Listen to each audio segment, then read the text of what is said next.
Semangat pagi sahabat, apa kabar semuanya? Sehat selalu ya. Yuk kita sekarang bicara tentang law of attraction kembali, yaitu kita bicara tentang teori dari Neville Goddard. Neville Goddard ini yaitu seorang ahli dari law of attraction yang datang dari Kepulauan Barbados asalnya ya. Jadi beliau ini mengembara ke Amerika menjadi seorang di entertain ya. Tapi setelah di entertain beliau berguru kepada Bapak Abdullah dari Afrika ya. Yang berguru tentang masalah kehidupan, tentang law of attraction dan tentang self development tentunya. Neville Goddard ini sangat-sangat terkenal di dalam lingkungan law of attraction di dunia ya. Beliau ini memang hidup 100 tahun yang lalu ya, sekarang sudah tiada pastinya ya, tapi teorinya masih sangat banyak dipakai sama praktisi loa terutama ya teman-teman ya. Sehingga beliau juga mengeluarkan yang namanya hukum asumsi. Tapi itu basicnya dasarnya tetap aja dari law of attraction teman-teman ya. Nah, apa aja sih teori-teori dari Neville Goddard yang sangat terkenal? Jadi untuk mewujudkan keinginannya, Neville Goddard itu teorinya apa aja yang dia pakai. Nah, ini diantaranya. Jadi ada 3 teori yang dipakai Neville Goddard untuk mewujudkan keinginan-keinginan dia, termasuk pun dalam memilih jodoh. Nah, apa aja ini? Apa aja itu? Yuk kita sekarang uraikan satu persatu. Pertama, Neville Goddard ini memakai teori daripada living in the end, yaitu kita berafirmasi tapi kita membayangkan sesuatu itu yang sudah terjadi.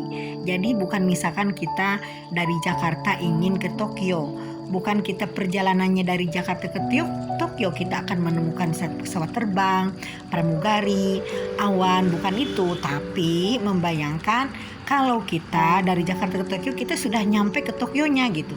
Di Tokyonya nanti kita melihat gedung bertingkat, melihat orang-orang Jepang, melihat budaya Jepang, melihat makanan Jepang. Nah, jadi yang dibayangkan itu terjadinya living in the end-nya, akhir daripada perjalanan itu. Jadi jangan dibayangkan prosesnya. Nah, ini akan memudahkan kita untuk manifesting yang cepat. Karena apa? Itu namanya living in the end ini, tujuan akhir itu kan merupakan mapping ya, merupakan map daripada perjalanan kita yang nanti pikiran kita yang akan memetakan perjalanan itu. Nah, jadi prinsipnya satu living in the end ya. Yang keduanya yaitu scripting atau menulis ya. Tulisan ini bisa berupa scripting atau berupa jurnal. Jadi kalau jurnal ini ditulis pada buku dengan seperti cerita teman-teman ya. Jadi panjang lebar apa yang kita inginkan itu tulis di buku, tapi bukan yang negatif, tapi yang positif semuanya. Misalkan kita ingin sebuah rumah, ditulis di situ. Tuhan, terima kasih, aku sekarang akhirnya sudah memiliki rumah yang indah dengan bercat putih, dengan berkamar 8, harganya 8 miliar. Lalu rumah itu bergaya Eropa, lalu rumah itu menghadap ke selatan misalkan. Jadi dirinci teman-teman ya, termasuk jumlah kamarnya, kamar mandinya, pembantunya. Jadi di situ harus dirinci dan kita melibatkan perasaan kita. Jadi apa yang kita rasakan itu nanti akan terjadi. Jadi screening itu berapa lama kita lakukan ya? Biasanya sampai kita merasa bosan ya. Dan rata-rata saya anjurkan 21 hari ya, 21 hari sehingga nanti gen-gen yang ada dalam DNA sel-sel kita akan berganti dari yang negatif menjadi positif. Nah, itu scripting ini dilakukan biasanya di malam hari atau di pagi hari di saat kita sedang santai dan merasa berpikiran lega dan bahagia. Jangan sekali-kali menuliskan scripting pada saat kita merasa galau, merasa sedih atau merasa dalam masalah teman-teman ya. Jadi scripting ini harus ditulis pada keadaan kita sangat-sangat bahagia dan lapang dada dan lagi hatinya lagi plong, lagi enak, lagi senang ya. Dan teori Neville Goddard yang selalu dipakai yaitu revisi atau revisioning ya. Revisi ini yaitu merevisi apa yang terjadi di siang hari dan sesuatu itu hal-hal yang kita tidak inginkan. Nah, misalkan gini, tiba-tiba kita ada orang yang marah datang-datang memarahi kita, lalu marahi tanpa dasar yang kita tidak tahu, misalkan tiba-tiba nagih uang. Nah, jadi nanti sebelum tidur itu bisa direvisi sama kita. Jadi seolah-olah keinginan yang yang tidak diinginkan itu, kejadian tadi siang, bisa diperbaiki pada malam hari sebelum tidur. Jadi kebalikannya, bayangkan tiba-tiba orang datang salaman, lalu tiba-tiba ada orang memberikan amplop tebal yang isinya uang puluhan juta rupiah gitu kan.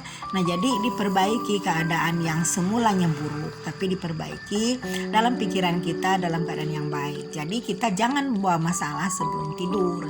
Jadi kalau tidur ini kita harus membawa hal-hal yang positif sehingga nanti di saat tidur akan terbawa ke dalam mimpi, sehingga nanti termanifesting masalah-masalah yang positif dan sangat baik, teman-teman.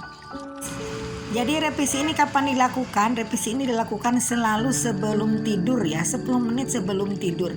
Jadi kita bayangkan kejadian yang tidak kita inginkan di siang hari, kita bayangkan kejadian itu terjadi sebaliknya. Jadi kejadian yang buruk nanti dibalikin dalam pikiran kita, dalam afirmasi kita menjadi pikiran yang sangat baik dan peristiwa yang sangat baik. Nah, itu tadi teman-teman peristiwa atau hal-hal pelajaran dari Neville Goddard yang selalu dia pakai untuk mewujudkan semua keinginannya, teman-teman ya. Oke, yuk monggo praktekkan satu persatu ya, sehingga nanti teorinya hanya bukan semacam teori dan wacana. Karena kalau sebuah teori hanya merupakan wacana saja, nanti hasilnya tidak ada, teman-teman ya. Hanya sebatas teori, tapi kalau diperhatikan satu persatu, misalkan scripting, living in the end, atau revisi, coba teman-teman praktekannya. Setelah dipraktekkan, nanti saya ingin tahu teman-teman siapa aja sih yang sudah mempraktekkan ini, mempraktekkan doa ini. Jadi nanti silahkan tulis di kolom komentar, teman-teman ya. Mudah-mudahan ini bermanfaat, mudah-mudahan sehat selalu, teman-teman ya. Oke, barangkali ada teman-teman yang menginginkan topik yang lain, boleh nanti kita usul aja. Kalau ada waktunya nanti saya bikin video ya. Oke teman-teman, sekian dulu. Bye for now.